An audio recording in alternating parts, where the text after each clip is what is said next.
bishop takes d5. And black has 2 pawns in a very nice position for the exchange. Pressure on g2, knight coming to c4. Very nice for black. So Nisipeanu instead plays this knight d2. And again, Carlsen does not bother taking the pawn, instead preferring to activate his pieces. Knight c4. It's interesting that either sides could have traded the knights when they were on b3 and c4, but white did not want to bring black's queen to a5 with tempo, which would also attack c3. And also, black did not want to bring the white rook to b3, activating it with tempo.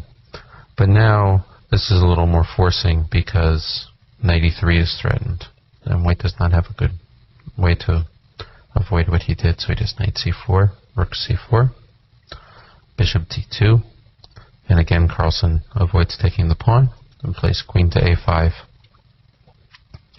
So here we see by not taking the pawn, which although is fine, sometimes when you take your opponent's pawn you free up their pieces because they don't have to defend the pawn anymore. And perhaps you've noticed in your own games, you win a pawn sometimes, then you have to defend for a little bit, even if it didn't seem like you were on the defensive before, just because it takes time sometimes. So here what Carlsen's doing is, instead of grabbing the pawn, he's just activating his pieces to the fullest. Now he can even play rook fc8.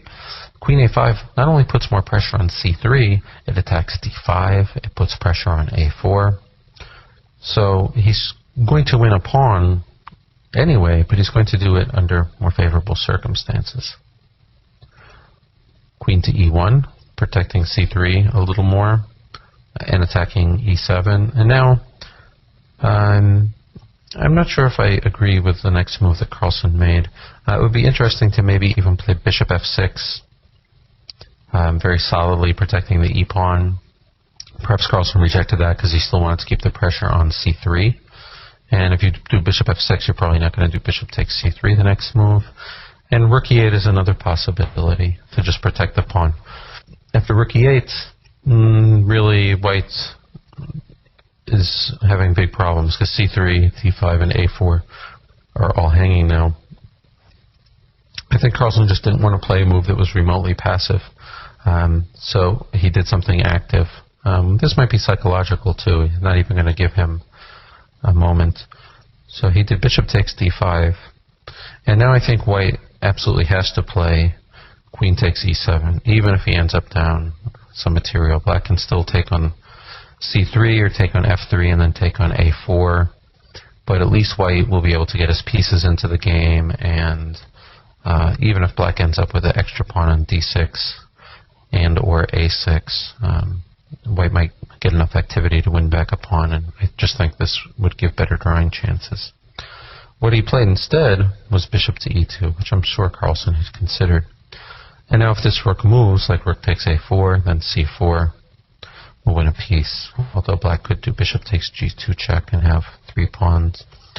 Instead, Carlsen made a nice move, which I think effectively ends the game. He just did queen takes a4.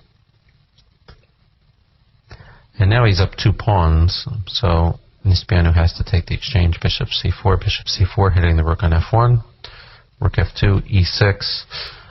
And now if we take stock, we'll see black has 2 pawns for the exchange, 2 tremendous bishops, and excellent control over the light squares. White is very passive. The rook on f2 stinks.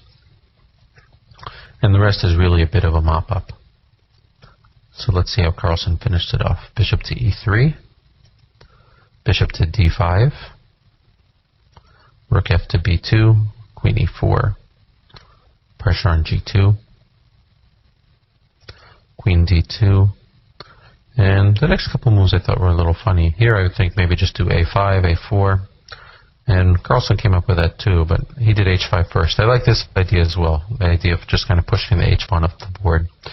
And it's funny that both of his kind of winning ideas involve pushing the rook pawns. The first one is obvious, pushing the a-pawn. Pass pawn, you want to queen it. But this is another typical method.